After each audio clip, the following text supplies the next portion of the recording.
This is Jocko Podcast number 72 with Echo Charles and me, Jocko Willink. Good evening, Echo. Good evening.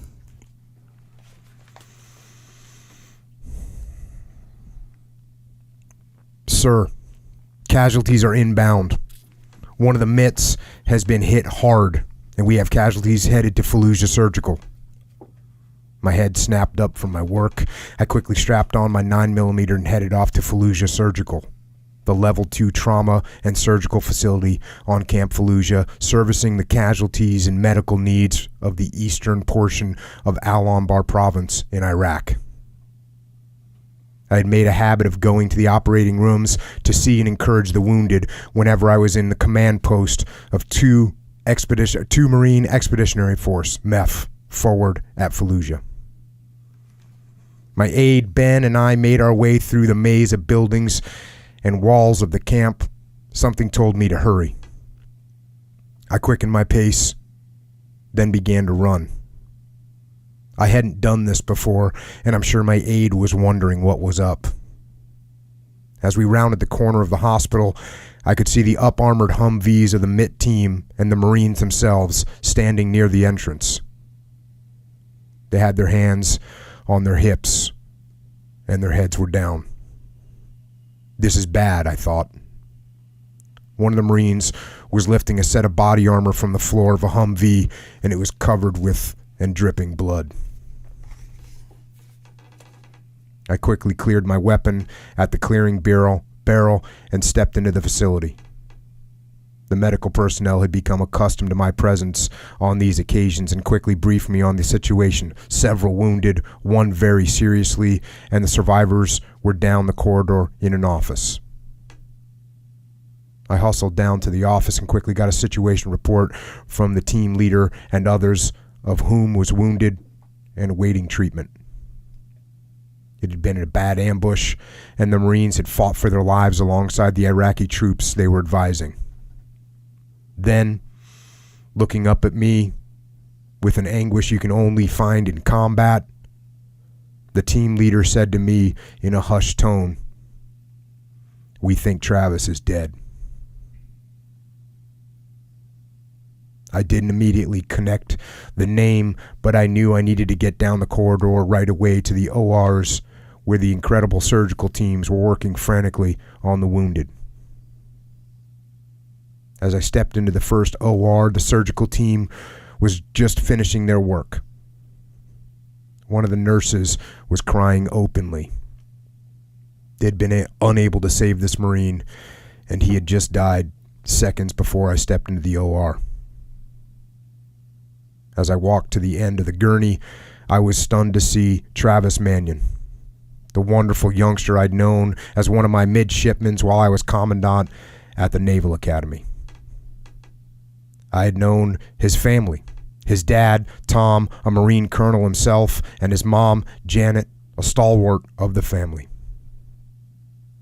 Travis had selected the Corps from Annapolis, and though I had not seen him during this tour in Fallujah, I'd heard repeatedly of his courage and bravery as an advisor. One by one, the doctors and nurses left the OR, leaving me alone with Travis. I don't think I had ever prayed so hard for anyone or anything in my life as I did while alone with him in that empty OR. His loss was very personal to me. 3 years later, while I was deputy commander at CENTCOM and headed ultimately to command the U.S. forces in Afghanistan, I learned of an incident the previous night that had taken the lives of some of our magnificent special operators, SEALs from SEAL Team 3. They had been operating in the Zabul province, south of the Hindu Kush in Afghanistan, and had generally made the lives of the Taliban miserable the entire time they had served there. One of the finest young leaders in this SEAL team, Brendan Looney, looked and lived every aspect of the ethos of being a SEAL. This now legendary strata of American special ops community. That night, we lost Brendan Looney. As with Travis, Brendan's death was not simply a loss to their respective units and missions.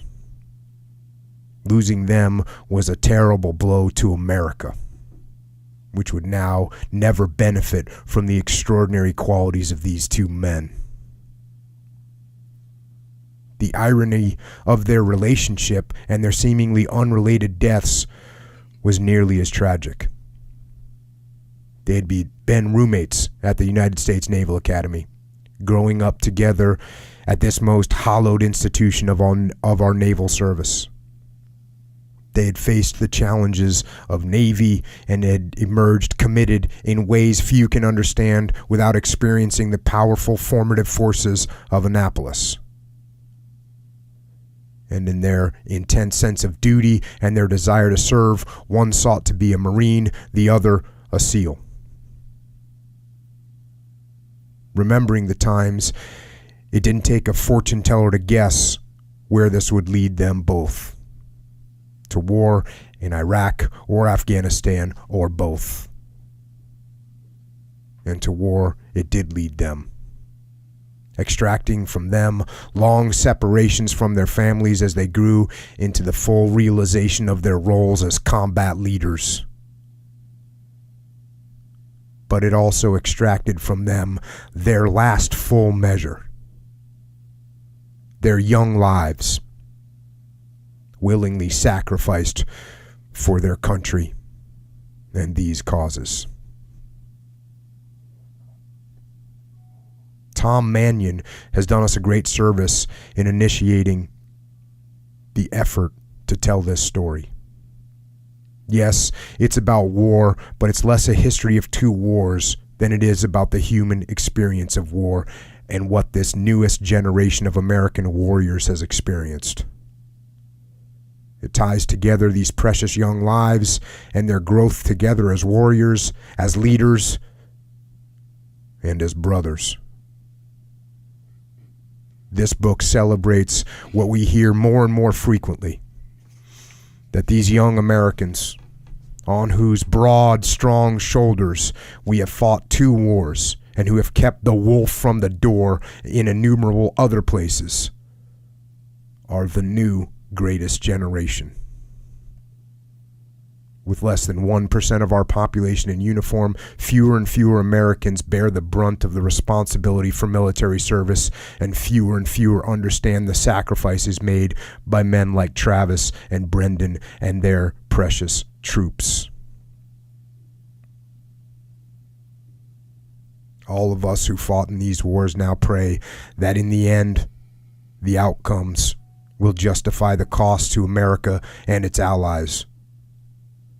Those of us left behind must ensure these sacrifices were not in vain, and that these lives lost will have meaning and purpose now